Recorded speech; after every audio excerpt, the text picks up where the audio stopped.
مصطفیٰ آئے بہار اندر بہار آئی زمین کو چومنے جنت سے خوشبو بار بار آئی۔ اب بلا تخیر للکار علامہ سکالر عظیم سکالر ایڈوکیٹ پان بر اعظمہ دا دورہ کرن والے حضرت مولانا حفیظ اللہ بلوچ صاحب اب میک پر تشریف لاتے ہیں۔ ان کے آنے سے پہلے ایک زوردار نعرہ لگائیں، نعرہ تکبیر، نعرہ تکبیر۔ عظمت مصطفیٰ، شان مصطفیٰ حضرت مولانا حفیظ اللہ بلوچ صاحب۔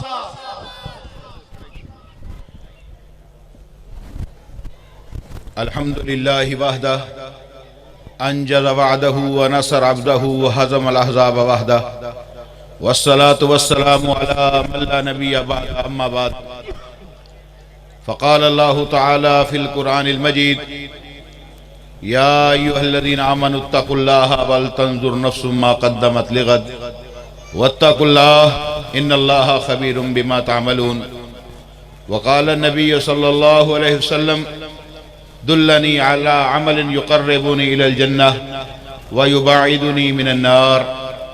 ہر قسم کی حمد و ثنا کبریائی بڑھائی اللہ وحدہ لا شریک کے لیے، درود و سلام امام الانبیاء، امام الحرمین، امام القبلتین، رسول خاتم پیغمبراں، اشکوہ تاجداراں، فیروغ گل آزاراں، ریس دل و فغاراں، تب و تاب کوہ فاراں، بہار شبنم ستاں، شباب نور بہاراں، شہر یار مرسلاں، فانوس ایوان جہاں، میرے اور آپ کے ہادی مرشد رہنما پوری کائنات کے قائد اعلیٰ جناب محمد رسول اللہ صلی اللہ علیہ وآلہ وسلم کی ذات اطہر پر ہو۔ آج یہاں چرستہ 38 ڈی پر آ کر بڑی خوشی ہوئی۔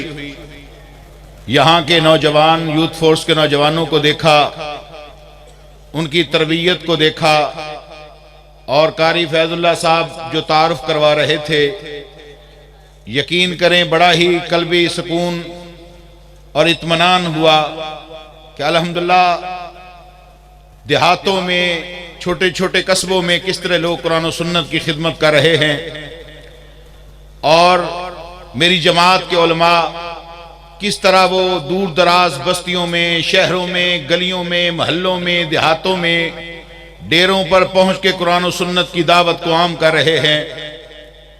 اس گئے گزرے دور میں آج بھی الحمدللہ ایک جماعت ہے جو بات کرتی ہے تو قرآن و سنت کی بات کرتی ہے، جو قرآن و سنت کے علاوہ کسی اور چیز کی بات نہیں کرتی۔ ہمارا مقصد صرف اور قرآن و سنت کو عام کرنا اور پھیلانا ہے، اس لیے کہ اللہ رب العزت فرماتا ہے، اے لوگو ان ربی علی صراط مستقیم، میرا رب سیدھے راستے پر ہے۔ اب اللہ کو سیدھے راستے کی ضرورت نہیں ہے، پھر اللہ کو یہ کیوں کہنا پڑا کہ میرا رب سیدھے راستے پر ہے؟ اس کا مطلب یہ ہے لوگو تم قرآن اور سنت پر چلو گے، اور چلتے ہوئے جس اشارے اور راستے پر جاؤ گے اس راستے پر سامنے اللہ بیٹھا ہے۔ تم اس راستے پر چلنا تمہارا کام ہے، اس راستے پر استقبال کرنے کے لیے خود عرش والا رب تمہارے لیے بیٹھا ہے۔ اس لیے ہمیں صراط مستقیم کی ہم دعوت دیتے ہیں۔ لوگوں ایک بات ذہن میں رکھو، اہل حدیث دنیا کے اندر واحد جماعت ہے۔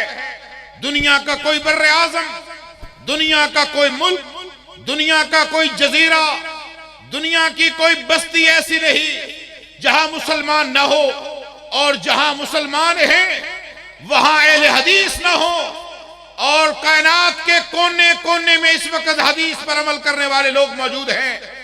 نام ان کا کچھ بھی ہو سکتا ہے، کوئی اپنے آپ کو اہل سنت کہلائے، اہل حدیث کہلائے، محمدی کہلائے، سلفی کہلائے، حق والا کہلائے، اہل سنہ کہے، انصار سنہ کہے، کوئی بھی نام ہو جائے، ما انا علیہ وصحابی، جو شخص میرے پیغمبر کے راستے پر ہے، پیغمبر کے صحابہ کے راستے پر ہے، اور صحابہ میں سب سے افضل میرے پیغمبر نے کہا تھا افضل الناس بعد نبی ابو بکر، کائنات میں انبیاء کے بعد سب سے افضل کوئی شخص ہے تو اس کا نام صدیق اکبر ہے۔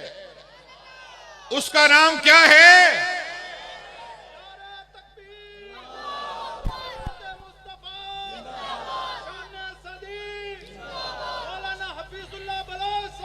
میں بڑے مختصر وقت میں بات کروں گا۔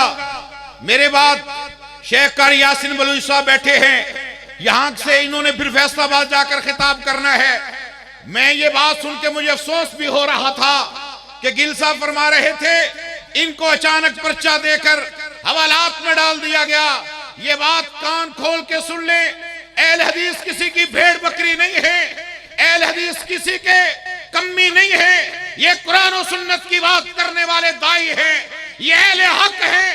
آج کے بعد اگر ڈسٹرکٹ اکاڑا میں کسی ایک اہل حدیث کے ورکر کو، کسی ایک فیملی کو تنگ کیا گیا، جس تھانے میں ایک پرچہ دیا گیا، اسی تھانے میں پرچہ کروانے والے ان ظالموں پر انشاءاللہ 2 پرچے کروائے جائیں گے۔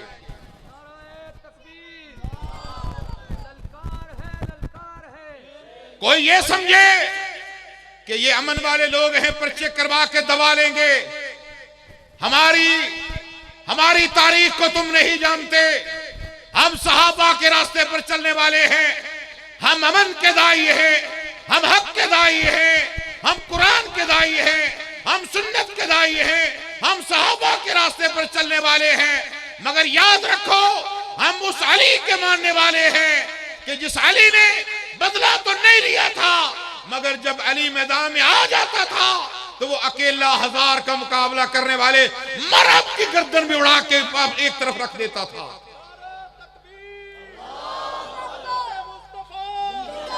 آج کے بعد اگر یہ کسی ایس ایچ او کی وجہ سے پرچہ ہوا، کسی انویسٹیگیشن افیسر کی تعصب کی وجہ سے پرچہ ہوا، یا کوئی چودھری یا کوئی وڈیرا، کوئی ذمہ دار اپنی چودھر کے لیے کسی اہل حدیث کے، کسی عالم پر، کسی امام پر، کسی خطیب پر، کسی ورکر پر پرچہ کرائے گا تو انشاءاللہ اسی تھانے میں اس پر پرچے کروا کے اس کی ناک سے نکیرے کھٹوا کے ثابت کریں گے کہ محبت بھی ہماری تصویر کا ایک رخ ہے۔ اگر مقابلے میں آؤ گے تو تمہیں گھسیٹ کر 38D کے چوراہے میں مار دیں گے انشاءاللہ۔ مت سمجھو کہ اہل حدیث کسی کی بھیڑ بکریاں ہیں۔ اہل حدیث پوری دنیا میں واحد جماعت ہے جو حق والی ہے، اور الحمدللہ یہ بات ذہن میں رکھیں، ہم اس نبی کے متبع ہیں، ہم اس نبی کے متبع ہیں جس نبی کے بارے میں کے پاس ایک کیس آیا، اور آ کر کیس لانے والا کون ہے؟ عمر بن عاص رضی اللہ تعالیٰ عنہ۔ ہر صحابی کے نام پر کہا کرے رضی اللہ تعالیٰ، بولے رضی اللہ تعالیٰ عنہ۔ یہ عمر بن عاص کون ہے؟ جس کو میرے پیغمبر نے کہا تھا عرب کے 4 بڑے سیاستدانوں میں ایک عمر بن عاص بھی ہے، دہات العرب کا لقب میرے پیغمبر نے اسے دیا تھا۔ عمر بن عاص رسول اللہ کے پاس آتا ہے، آ کر شکایت کی، آقا میں نے بیٹے کی شادی کی ہے اور بیٹے کی اس کے ایمان کی، نیکی کی، تقوی کی کیفیت یہ ہے کہ میری بہو نے آ کر شکایت کی ہے کہ جب سے میری شادی ہوئی ہے وہ رات کو قیام کرتا ہے، دن کو روزہ رکھتا ہے، تصوم النہار و تقوم اللیل، رات بھر وہ قیام کرتا ہے اور دن کو وہ روزہ رکھتا ہے۔ اب باپ بھی صحابی، بیٹا بھی، بولو بیٹا بھی صحابی، رات کا قیام، دن کا روزہ، اس سے بڑا کوئی نیک آدمی ہو سکتا ہے؟ کیا خیال ہے؟ رات کو قیام کرتا ہے، 40 سال کا چلہ نہیں، 40 دنوں کا پانی میں کھڑے ہو کر چلہ نہیں، صرف رات کا قیام، دن کا روزہ، گھر میں رہتا ہے، کاروبار کرتا ہے۔ یہ آقا، یہ اس کی عجیب حرکت ہے، بیوی تنگ آ گئی ہے اور اس نے مجھے شکایت کی ہے، میں آپ کے پاس آیا ہوں، آقا عبداللہ کو ذرا سمجھائیں۔ آپ نے کہا اسے میرے پاس بھیجو۔ حضرت عبداللہ آئے، اور عبداللہ عمر بن عاص کا بیٹا ہے، اور آ کر رسول اللہ نے فرمایا تیرے بارے میں نے یہ سنا ہے تو رات کو ساری رات قیام کرتا ہے، دن کو روزہ رکھتا ہے، بیوی کے حقوق پورے نہیں کرتا، کیا بات ہے؟ اس نے کہا ما اردت بذالک الا الخیر، آقا سوائے خیر کے اور کوئی مقصد نہیں ہے. میں جوان ہوں, صحت مند ہوں, توانا ہوں, ابھی میرے اعصاب مضبوط ہیں. میں زیادہ نیکیاں کر کے اللہ کے ہاں بھلائیاں جمع کرنا چاہتا ہوں, نیک بننا چاہتا ہوں.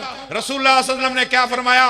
فرمایا لا صام الا الصام العبد. یاد رکھو تمہارا ساری زندگی روزہ رکھو, ہر روز روزہ رکھو, تمہارے روزے کی کوئی حیثیت نہیں. جاؤ میں پیغمبر تمہیں کہتا ہوں ایک مہینے میں ایام 20 کے چاند کی 13, 14, 15 کا روزہ رکھ لینا. یہ اس طرح ہے جس طرح تو نے پورا مہینہ روزے رکھے, ہر مہینے 3 روزے رکھ لینا, گویا کہ تم نے پورے سال روزے رکھ لیے. ثابت کیا ہوا؟ جو عمل رسول کے سنت کے خلاف ہے وہ قبول ہے. پچھلے بولے وہ قبول ہے. یہ پچھلے والے بولتے ہیں کہ وہ سمجھتے ہیں ہم اکانومی کلاس میں ہیں, یہ فرسٹ کلاس میں بیٹھے ہیں, ان کا بولنا ضروری ہے. میرے بھائیوں جو ادھر ادھر گئے ہو واپس آؤ, واپس آؤ, آ کر نیکیوں کو آج جمع کرو. ہم محبت والے ہیں, ہم درود والے ہیں, ہمیں وہابی کہہ کر مت بھاگو. ہم وہابی ہیں مگر صحابی والے ہیں, ہم درود والے ہیں, ہم پیغمبر والے ہیں. کوئی ایک عمل یہاں کوئی کھڑا ہو کر میرا دوست کہے کہ تمہارا یہ عمل سنت کے خلاف اہل حدیث کا ہے, اللہ کی قسم بات حق ہوگی, یہی مانیں گے, غلطی کو تسلیم کریں گے. اگر بات تمہاری درست نہیں ہوگی تمہیں دلیل سے سمجھائیں گے. یہ امتیاز ہے اہل حق کا, یہ امتیاز ہے اہل حدیث کا. ہم ہر صحابی کو حق پر سمجھتے ہیں, ہر عالم کی عزت کرتے ہیں, ہر ولی کا احترام کرتے ہیں, مگر بات رب کی مانتے ہیں, رب کے رسول کی مانتے ہیں. یہ بزرگوں نے نعرہ لگایا, کسی کو آواز آئی ہے؟ نہیں نہ آئی, گھبرانا نہیں. نہیں آپ مت گھبرائیں, اس کی وجہ یہ ہے نعرے کا طریقہ نہیں آتا. میں آج آپ کو طریقہ بھی سکھا دیتا ہوں, ٹھیک ہے؟ اللہ کا نام بلند کر رہے ہیں نا. اچھا, جس کو اللہ نے دایاں ہاتھ دیا وہ اوپر کریں, جیڑا ٹنڈا ہے وہ نہیں. سجاد اتا کرو, اتا کر لے. اچھا پھر مکہ بناؤ. مکہ اینج کی ہوندہ ہے, اینج کدے ہاتھ مارے نے کسے نو, مکہ بناؤ. مکہ بن گیا. اب میں نعرہ لگاؤں گا, ہاتھ نیچے نہیں آنے چاہیے. میں نعرہ لگاؤں گا, میں بھی دیہاتی آدمی ہوں, زور دوڑا دنی چو نکلے. لا بکھیا انشاءاللہ تعالیٰ دی پالپور تک آواز جاندی کی نہیں آئے. نعرہ تکبیر, نعرہ تکبیر, نعرہ تکبیر. لا ہون دسو جی, تسی یہاں دے ٹھنڈے اوئے نہ تو تتا بندہ ہی کوئی نہیں. اے تا نہرو بیان دے ٹیکے لوا کے بیٹھے, ایڈا سونا مجمع. تسی میں نے پاپ سمجھی کر لے بڑا اردو دان ہے, میں تھوڑے تو گھنا ڈھیڑ پنجابی نے, لہذا سدھی ہو کے بویا ہے, ٹھیک ہے؟ قاری صاحب کے لیے میں نے ماحول بنانا ہے. میرے پیغمبر نے کیا کہا؟ میرے پیغمبر نے کہا لا ساما الا سام العبد. اے عبداللہ تو روزہ رکھ کے نیک بننا چاہتا ہے, تو کبھی نیک نہیں بن سکتا. تو تب نیک بنے گا جب پیغمبر کی سنت پہ عمل کرے گا. اگر تیرا عمل سنت کے خلاف ہوگا تیرا روزہ کبھی قبول. حدیث میں آتا ہے میری کسی ایک واقعہ کا کوئی چیلنج کرے کہ یہ صحیح حدیث نہ ہو, میں اللہ کی قسم 1000 روپیہ اسے انعام دے کے جاؤں گا. کوئی چیلنج کرے, یہ اہل حدیث کو امتیاز حاصل ہے. کوئی بزرگوں کی باتیں کریں گے, کوئی ولیوں کی کریں گے, پتہ نہیں ان کا ثبوت کہاں ہوتا ہے. کوئی خوابوں کی کریں گے. میں بخاری کی بات کرتا ہوں, میں مسلم کی بات کرتا ہوں, میں ابو داؤد کی بات کرتا ہوں, میں نسائی کی بات کرتا ہوں, میں ابن ماجہ کی بات کرتا ہوں, میں مشکات کی بات کرتا ہوں. میں ایک ایک حدیث کی کتاب سے حوالے دے کر جاؤں گا. میرے بعد ایک بھی کوئی میرے حوالے کو چیلنج کر دے, قاری فیض اللہ صاحب کو بتا دینا, میرے بھائی صادق گل صاحب کو بتا دینا. اللہ کی قسم واپس آ کر زبان سے نکلا ہوا انعام ایک ایک شخص کو دے کر جاؤں گا, اپنی اصلاح بھی کروں گا. لہذا اہل حدیث وہ ہے جو حدیث پہ چلے, حدیث کا حوالہ دے, سنت پر چلے. جو سنت پر نہ چلے وہ سنی ہو سکتا. اب میرے پیغمبر نے اعلان کیا. اعلان کیا کیا؟ لوگوں میں حج پر جا رہا ہوں. کہاں جا رہے ہیں؟ کسی عرس پر جا رہے تھے, میلے پر جا رہے تھے, کسی سرکس پر جا رہے تھے. میرا نبی کہاں جا رہا ہے؟ میرا نبی حج پر جا رہا ہے. اعلان کر دیا لوگوں میں حج پر جا رہا ہوں، جس نے جانا ہو میرے سے تیاری کر لے۔ ارے وہ کتنا خوش نصیب وہ لوگ ہوں گے کہ جن کو میرا پیغمبر کہے میں حج پر جا رہا ہوں، جو جانا چاہتا ہے میری قیادت میں آج حج پر چلے۔ لوگ جمع ہونا شروع ہو گئے۔ ایک عورت آ گئی جس کا نام ام سنان ہے، انصار کی عورت ہے، کہنے لگی آقا میں بھی حج پر جانا چاہتی ہوں، مگر کس سواری پر جاؤں؟ مدینے سے مکہ کا سفر بڑا طویل ہے، میں کیسے جاؤں؟ جانا مشکل ہے، میرا شوہر بھی آپ کے ساتھ جا رہا ہے اور سواری نہیں ہے۔ آپ نے فرمایا ام سنان فَإِذَا جَاءَ رَمْضَانَ فَاعْتَمِرِي فَإِنَّ عُمْرَةً تَعْدِلُ حَجَّةً كَانَ مَعِي۔ اے ام سنان تو مت جا، جب رمضان آ جائے رمضان میں جا کے عمرہ کر لینا، تمہیں عمرہ کا ثواب اس طرح مل جائے گا جیسے تو نے وہ عمرہ محمد رسول اللہ کے ساتھ مل کر ادا کیا۔ اب ذرا اس حدیث کو ذہن میں رکھنا، مسئلہ میں اس سے اور نکالنا ہے۔ سمجھ آ گئی؟ اے بی بی تو میرے ساتھ حج پر نہیں جا سکتی، اکیلی عمرہ کرنا، تمہارا عمرہ رمضان میں ہو میرے فرمان کے مطابق، طریقے کے مطابق، ایسے ہی ہے جیسے تو نے حج کر لیا وہ بھی میرے ساتھ۔ حج کا قافلہ چل نکلا، عورت نہیں جا سکی، راستے میں لوگ جمع ہو گئے۔ جب لوگ جمع ہوئے گھبرا گئے، کیا ہوا؟ رسول اللہ نے فرمایا دیکھو پتہ کرو کیا ہوا۔ لوگ گئے، انہوں نے کہا یہ ایک شخص ہے وہ بے ہوش پڑا ہے۔ کیوں؟ اس نے منت مانی تھی حج پر جاؤں گا، پیدل جاؤں گا، نہ کھانا کھاؤں گا، نہ پانی پیوں گا، نہ سواری پر سوار ہوں گا، نہ سایہ میں جاؤں گا، لہذا اب وہ بے ہوش ہو گیا ہے۔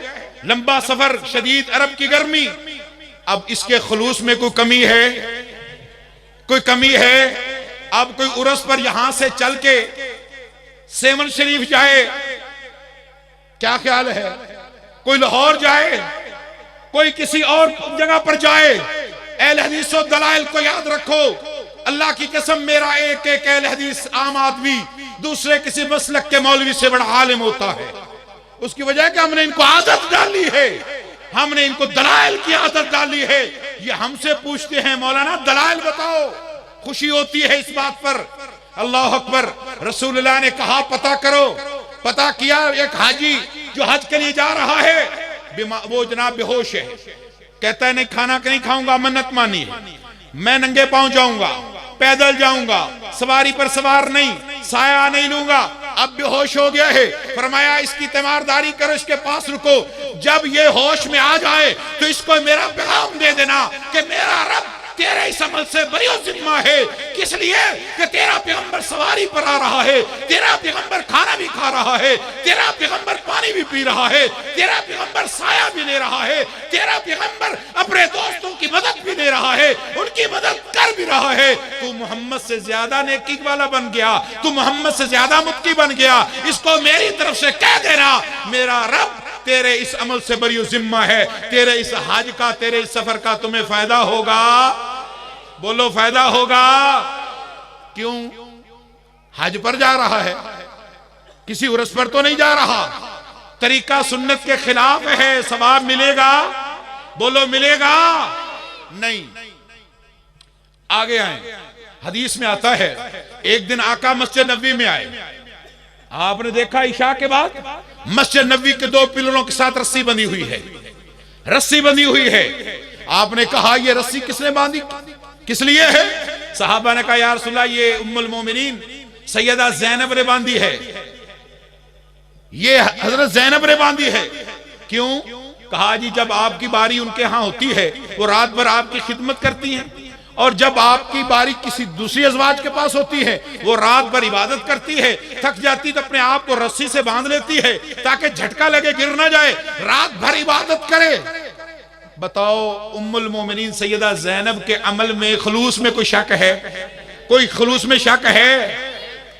رات بھر عبادت کرنے کے لیے رسی باندھی ہے، 40 سال کنویں میں الٹے لٹکنے کے لیے نہیں۔ بات سمجھ آ رہی ہے کہ نہیں؟ کس سے کہانیاں سمجھ آ رہے ہیں نا؟ اللہ اکبر۔ رسول اللہ صلی اللہ علیہ وسلم نے فرمایا، حدیث میں آتا ہے آپ نے فقات النبی صلی اللہ علیہ وسلم، آپ نے رسی کو کاٹ دیا، اور یہ وہ عورت ہے جب اللہ کے رسول اس دنیا سے جانے لگے تو آپ نے فرمایا لوگوں سنو، آپ نے جو ارد گرد تھے ان کو آپ نے بتا دیا، فرمایا سب سے پہلے میرے پاس وہ آ کر میری بیوی ملے گی اطول کنن یدا، جس کے ہاتھ سب سے لمبے ہوں گے. سیدہ عائشہ کہتی ہے ہم نے اپنے ہاتھوں کی پیمائش شروع کر دی کہ ازواج میں سے کس کے ہاتھ لمبے ہیں، تاکہ پتا چلے کون خوش نصیب وہ خاتون ہے جو پہلے اپنے آقا کو جا کے جنت میں ملے گی. ہم ایک دوسرے کے ہاتھ ماپا کرتے تھے. پتا تب چلا جب سب سے پہلے سیدہ زینب فوت ہوئی، تب پتا چلا وہ سب سے زیادہ صدقہ کرنے والی تھی. لمبے ہاتھ سے مراد یہ ہاتھ لمبے فزیکلی نہیں، لمبے ہاتھوں سے مراد اللہ کے راہ میں زیادہ صدقہ کرنے والی. تو صحابیات کو سمجھ آ گئی زینب سب سے زیادہ صدقے کرنے والی تھی. مگر آج زینب کا عمل میرے پیغمبر کی سنت کے خلاف ہے، اس لیے میرے آقا نے فقاتہا رسول اللہ صلی اللہ علیہ وسلم نے کاٹ دیا اور صحابہ کو کہا جب زینب آئے تو اسے کہہ دینا تیرا یہ عمل نبی کے عمل کے خلاف ہے، لہذا اللہ اور اس کے رسول تیرے اس عمل سے بری و ذمہ ہو گئے ہیں. تیرا یہ عمل اللہ کے ہاں درجہ قبولیت پائے گا نہیں پائے گا. سنت سے جو عمل ہٹ گیا فائدہ ہوگا، بولو فائدہ ہوگا. رسول اللہ صلی اللہ علیہ وسلم نے حکم دیا کس کو؟ عبداللہ بن رواحہ کو. آپ نے حکم دیا عبداللہ کل جمعرات ہے، جمعہ ہے، فجر کے بعد نماز پڑھ کے قافلہ لے کے آپ چلے جانا لشکر لے کر جہاد کے لیے. انہوں نے لشکر تیار کیا، ترتیب دیا، فجر کے بعد روانہ کر دیا اور خود وہاں رک گئے نہیں. اب جب رسول اللہ صلی اللہ علیہ وسلم جمعہ کی نماز کے لیے تشریف لائے، آپ نے دیکھا کہ سامنے حضرت عبداللہ بن رواحہ بیٹھے ہیں. آپ نے پوچھا عبداللہ ما منعک ان تقدم مع صحابک، تمہیں کس چیز نے منع کیا اپنے ساتھیوں کے ساتھ کیوں نہیں گیا؟ تمہیں کس چیز نے روک لیا؟ اس نے کہا اردت ان اصلی معک ثم علیکہم، آقا میں نے خود ارادہ کیا کہ لشکر روانہ کر دیتا ہوں، خود رک جاتا ہوں اور آپ کے ساتھ جمعہ ادا کروں گا، نماز پڑھوں گا، زیارت کروں گا. اب مسجد میرے رسول کی ہے، خطیب میرا رسول ہے، ممبر رسول ہے، مدینہ الرسول ہے، آقا کی زیارت ہے، جہاد سے بھاگا نہیں ہے. چاہتے ہیں میں اکیلا پیچھے جا کے آپ کو جا کر میں پالوں گا، مگر آپ نے اس کو کیا کہا؟ شاباش نہیں دی. کہا یہ کام تو نے کس لیے کہا؟ کہا آقا وہ ایک اجر لیں گے جانے کا، میں ڈبل اجر لے لوں گا، آپ کی زیارت کا، نماز کا، جمعے کا، پھر زندگی ملے یا نہ ملے. میرے پیغمبر نے اس کو شاباش نے دی، بلکہ کہا اچھا تو وہ جو میرا حکم مان کے چلے گئے تم سے زیادہ اجر حاصل کرنا چاہتا ہے. سن اے عبداللہ لو انفقت ما فی الارض جميعا ما ادرکت فضل غدواتہم، تو ان سے ڈبل ثواب کی نیت سے تو نے یہ عمل کیا ہے. اب ان جتنا ثواب حاصل کرنے کے لیے جو کچھ کائنات کے اندر رب نے سونے، خزانے، پیٹرول، ڈیزل، سونے، چاندی، جواہرات رکھے ہیں، سارا کچھ اللہ کے راہ میں خرچ کر دے، ما ادرکت فضل غدواتہم، تو اتنا ثواب پھر بھی نہیں لے سکتا جتنا میرے حکم پر عمل کرنے والے فجر کے بعد صحابہ جہاد کے میدان کی طرف چلے گئے. کچھ سمجھ آئیے کہ نہیں؟ کس چیز کی؟ جو رسول سے ہٹ گیا فائدہ. اب یہ ایک میں آپ کو بات بتاؤں، آپ نے پریڈ دیکھی فوج کی، پولیس کی، کسی ڈسپلن فورس کی، وہ ایک لائن میں ہوتے ہیں کہ نہیں؟ ان کو آرڈر کیا ہوتا ہے؟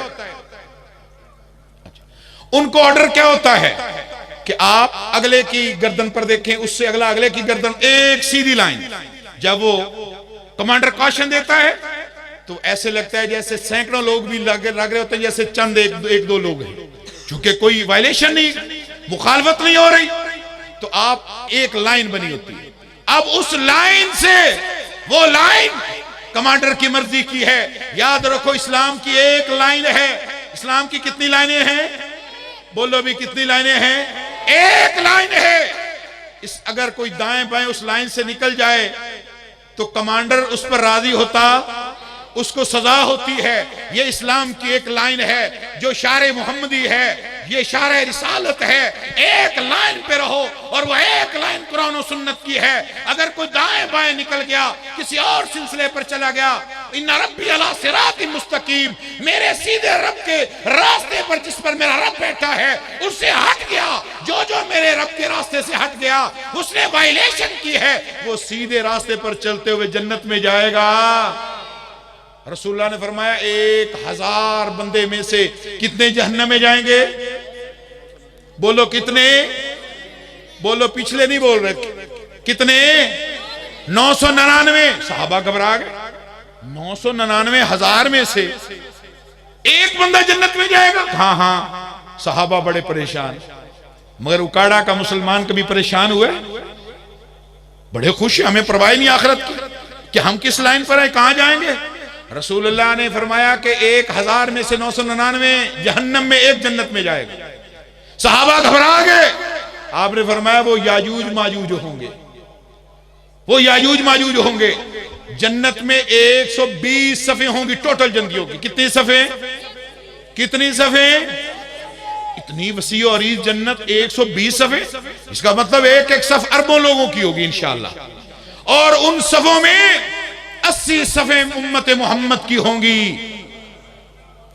120 میں 80 صفیں، اور باقی 40 صفیں ٹوٹل تمام انبیاء کی امتوں کی۔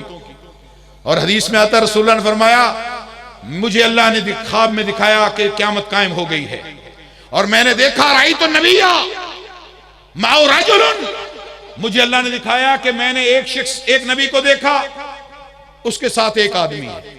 میں نے پوچھا جبریل یہ کون ہے؟ کہا یہ اللہ کے فلاں نبی ہیں، ان کی ساری زندگی کی محنت مشقت دعوت کے بعد ایک بندہ مسلمان ہوا۔ کتنے مسلمان ہوئے؟ ایک۔ رأیت النبی، میں نے ایک اور بندہ دیکھا، اللہ کا نبی دیکھا، اس کے ساتھ معه رجلان، کتنے بندے؟ کتنے؟ 2۔ ایک نبی دیکھا اکیلے ہی، اکیلا نبی۔ میں حیران ہوگا قاری فیض اللہ صاحب کی رپورٹ سن کے کہ ماشاءاللہ 41 بچوں کو قرآن پڑھا دیا۔ اللہ تعالیٰ اور آپ کو ہمت عطا فرمائے، اللہ آپ کو اور جذبے عطا فرمائے۔ لوگو آج دین کے معاون بن جاؤ، تمہارا پیسہ یہی کام آئے گا جو یہاں علماء پر، قراء پر، مساجد پر، مدارس پر، دین پر خرچ ہوگا۔ حسرت کریں گے کل قیامت والے دن جو پیسہ ضائع کر دیا۔ یہ مال اللہ نے دیا ہے، اللہ کے گھروں پر اللہ کے راستے میں لگاؤ۔ اگر ایک بچہ بھی تمہارے خرچ کرنے سے پڑ گیا اور اس کی اولاد پڑتی رہی، قیامت تک یہ سلسلہ چلے گا، تمہارا صدقہ جاریہ بن جائے گا۔ اس لیے اللہ کے رسول صلی اللہ علیہ وسلم اس بات کو اچھی طرح ذہن میں رکھ لیں، جو عمل سنت کے خلاف ہے وہ اللہ کے ہاں قابل قبول ہے۔ حضرت علی فرماتے ہیں، سیدنا علی کہتے ہیں ایک بندہ بیت اللہ میں پیدا ہو، بیت اللہ میں پیدا ہو، وہی جوان ہو، وہی کھائے پیے، وہی رہے، وہی فوت ہو جائے، کتنا خوش نصیب ہے نا خوش نصیب؟ حضرت علی کہتے ہیں نہیں، باس اللہ یوم القیامت مال آوا، قیامت والے دن اٹھے گا تو گمراہ لوگوں کے ساتھ اٹھا کے جہنم میں ڈالا جائے گا۔ کیوں؟ میرا نبی ساری زندگی بیت اللہ میں بیٹھا، آپ نے دعوت بھی دی ہے، آپ نے جہاد بھی کیا ہے، آپ نے شادیاں بھی کی ہیں، آپ نے تجارت بھی کی ہے، مسجدوں میں بیٹھا رہنا یہی کافی نہیں ہے۔ ایک عالم کو وقت کا سیاست بھی کرنی چاہیے، سوشلائزیشن کا کام بھی کرنا چاہیے، لوگوں کے لیے خیر کے کام بھی کرنے چاہیے، لوگوں کے ویلفیئر کے کام بھی کرنے چاہیے۔ ایک عالم کا مطلب جاننے والا ہے، اگر ایک عالم سب میں سے عزت دار نہیں ہے، لوگوں آج ذلت اور زوال کی یہی وجہ ہے کہ عالم ہمارے درمیان عزت والے نہیں، ہم علماء کو عزت نہیں دیتے، اللہ نے سارے مسلمانوں کو ذلیل کر کے رکھ دیا ہے۔ آج آذربائیجان مسلمان ملک ہے، آرمینیا سے لڑ رہا ہے، کسی کو پتہ ہے؟ کسی نے دعا کی ہے اپنے مسلمانوں کے لیے؟ میرے بھائیو یہ بات ذہن میں رکھو، یہ اسلام سے، مسجدوں سے، علماء سے تعلق رہے گا، تمہیں اسلام کا تعارف رہے گا، اسلام کی بات جو ہے وہ انشاءاللہ اس کا بول بالا ہوگا، اور یہی ہمارا منہج ہے، یہی ہمارا منہج ہے۔ انشاءاللہ زندہ رہے تو قرآن و سنت کے لیے جان دیں تو دعا ہے کہ اللہ قرآن و سنت پر جان لینا۔ وآخر دعوانا الحمدللہ رب العالمین۔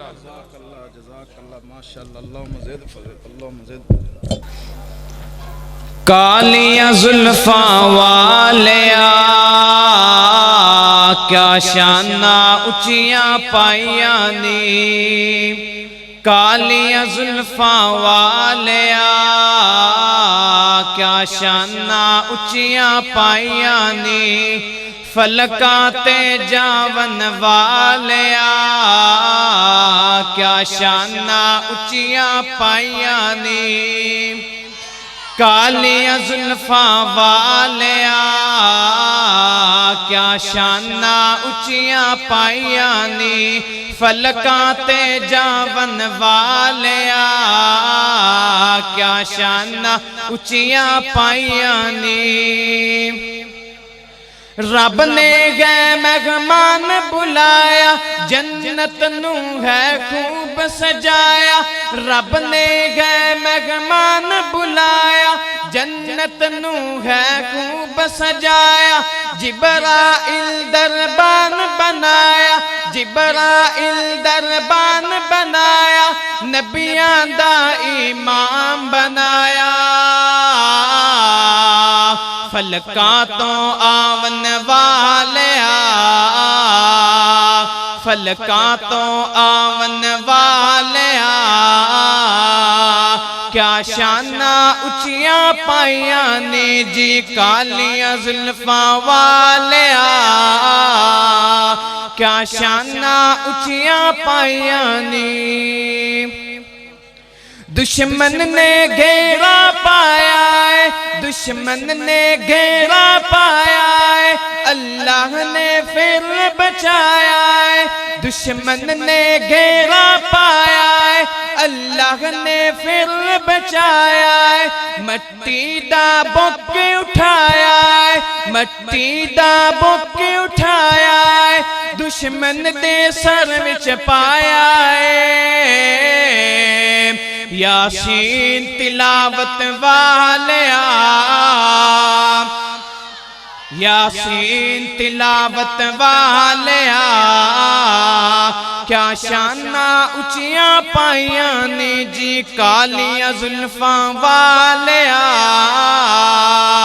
جی کالیاں زلفاں والیا کیا شاناں اچیاں پائیاں نی فلکاں تے جاون والیا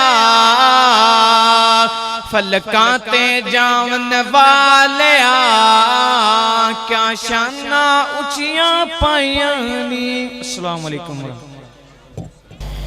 بگڑے سارے کم بناوندا اللہ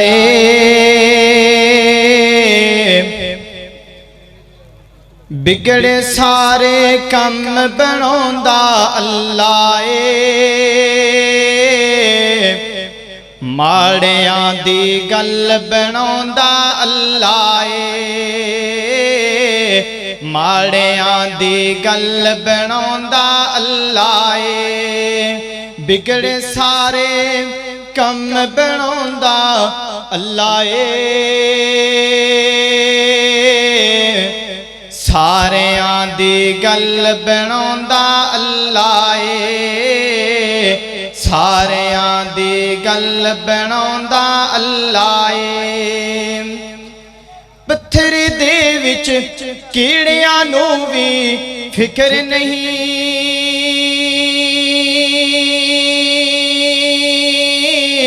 پتھر دے وچ کیڑیاں نو وی فکر نہیں کیونکہ تھاں تھاں یارو رزق پہنچاوندا اللہ ماڑیاں دی گل بناوندا اللہ ماڑیاں دی گل بناوندا اللہ ماڑیاں دی گل بناوندا اللہ وضحا دی صورت یارو دس دیئے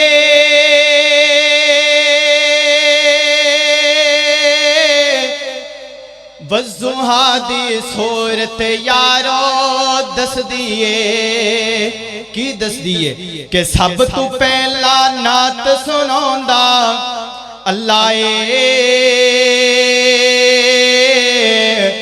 ماڑیاں دی گل بناوندا اللہ ماڑیاں دی گل بناوندا اللہ تو مینو یاد کر میں تینوں یاد کراں تو مینو یاد کر میں تینوں یاد کراں وچ قرآن دے خود پہ فرماوندا اللہ ਮਾੜਿਆਂ ਦੀ ਗੱਲ ਬਣਾਉਂਦਾ ਅੱਲਾ ਏ ਮਾੜਿਆਂ ਦੀ ਗੱਲ ਬਣਾਉਂਦਾ ਅੱਲਾ ਏ ਬਿਗੜੇ ਸਾਰੇ ਕੰਮ ਬਣਾਉਂਦਾ ਅੱਲਾ ਏ ਮਾੜਿਆਂ ਦੀ ਗੱਲ ਬਣਾਉਂਦਾ ਅੱਲਾ ਏ ਮਾੜਿਆਂ ਦੀ ਗੱਲ ਬਣਾਉਂਦਾ ਅੱਲਾ ਏ ਅਕਲਮੰਦਾਂ ਨੇ ਸਿੱਖਿਆ ਕੁਰਾਨ ਹਦੀਸਾਂ ਨੂੰ ਅਕਲਮੰਦਾਂ ਨੇ ਸਿੱਖਿਆ ਕੁਰਾਨ ਹਦੀਸਾਂ ਨੂੰ ਬੇਅਕਲ ਨੂੰ ਅਕਲ ਸਿਖਾਉਂਦਾ ਅੱਲਾ ਏ ਬੇਅਕਲ ਨੂੰ ਅਕਲ ਸਿਖਾਉਂਦਾ ਅੱਲਾ ਏ ਸਾਰਿਆਂ ਦੀ ਗੱਲ ਬਣਾਉਂਦਾ ਅੱਲਾ ਏ ਸਾਰਿਆਂ ਦੀ ਗੱਲ ਬਣਾਉਂਦਾ ਅੱਲਾ ਏ ਬਿਗੜੇ ਸਾਰੇ ਕੰਮ ਬਣਾਉਂਦਾ ਅੱਲਾ ਏ ਸਾਰਿਆਂ ਦੀ ਗੱਲ ਬਣਾਉਂਦਾ ਅੱਲਾ ਏ ਸਾਰਿਆਂ ਦੀ ਗੱਲ ਬਣਾਉਂਦਾ ਅੱਲਾ ਏ